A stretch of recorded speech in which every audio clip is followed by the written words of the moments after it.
Fica conosco, porque já é tarde e já declinou o dia.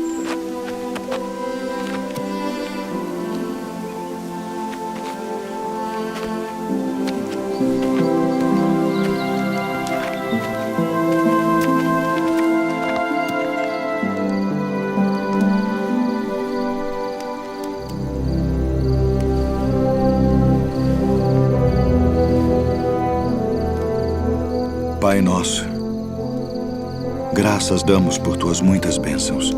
Amém. Amém.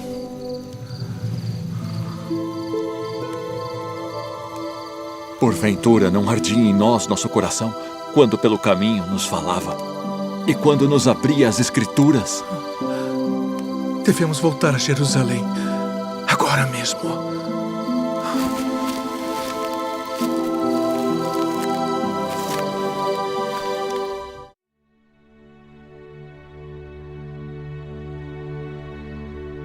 Como bem sabemos, os discípulos custaram a crer que o Mestre havia ressuscitado, encontravam-se por demais dispersos e desanimados. Quantos discípulos de Jesus também não se encontram assim, hoje, dentro das igrejas? Muitos até trabalham na obra, porém, estão sem a chama do primeiro amor, a alegria e o entusiasmo que tinham quando receberam o Santo Espírito. Vigiemos e oremos a fim de que o desânimo e as distrações com os cuidados desta vida não sejam capazes de minar a nossa sede e fervor tanto na busca por Cristo quanto pela salvação dos perdidos. Na lição deste domingo estudaremos o quanto o revestimento de poder foi o propulsor da massiva salvação e evangelização pela Igreja do primeiro século, deixando-nos modelo de busca espiritual e dedicação à grande comissão.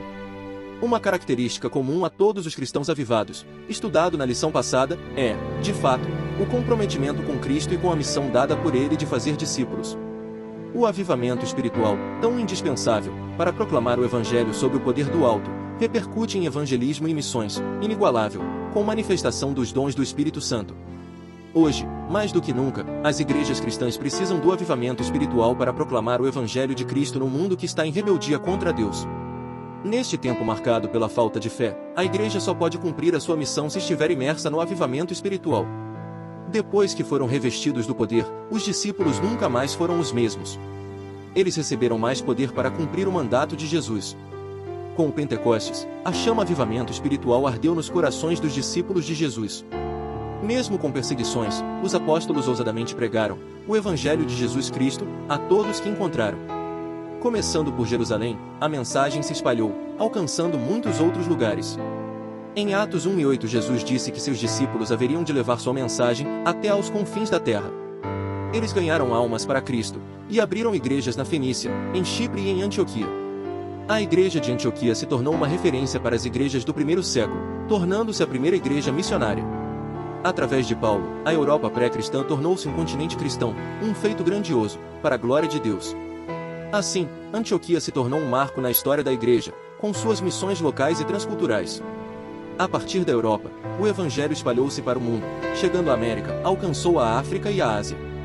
Mas aqui vai um alerta: a Europa, que já foi berço de missionários, hoje se tornou pós-cristã e carente do Evangelho de Cristo. A falta de amor e interesse pela evangelização constante e intensiva fez com que os crentes se acomodassem e deixassem de buscar o avivamento espiritual. Como resultado, há países em que menos de 5% das pessoas frequentam igrejas. É preciso despertar o compromisso dos cristãos com a missão de levar o Evangelho aos perdidos na Europa e em todo o mundo.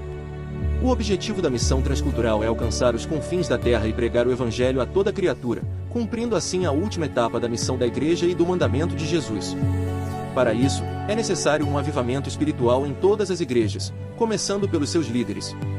O avivamento é crucial para levar o Evangelho aos perdidos, e todos os cristãos devem se comprometer com essa missão.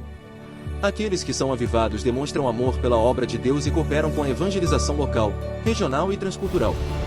Que Deus reavive a sua obra e que os crentes se levantem para cumprir o mandamento de Jesus de ir e pregar o Evangelho a toda criatura. Busquemos com fervor o avivamento espiritual para cumprirmos a grande comissão. Se existe um cargo profético sobre a igreja, cara, esse cargo é construa o futuro. Sabe, existe algo que tem me desafiado nos últimos dias. Se os meus próximos 365 dias fossem os últimos, como eu construiria a partir de hoje a minha história? Você já parou para fazer essa pergunta? Porque Porque às vezes parece que a gente está vivendo como se a gente tivesse a vida inteira para viver. Mano, se os teus próximos 365 dias do ano fossem os últimos, será que você perdoaria com mais facilidade? Será que queimaria por Jesus mais do que tem queimado? Será que jejuaria mais do que tem jejuado? Será que leria a palavra mais do que tem lido? Será que se entregaria nos louvores mais do que tem se entregue? Será que se doaria pelo teu chamado mais do que tem se doado? Será que teria mais zelo pelo que Deus te chamou para construir do que tem tido? Se os teus próximos 365 dias do ano fossem os últimos, você mudaria alguma coisa na construção da tua história?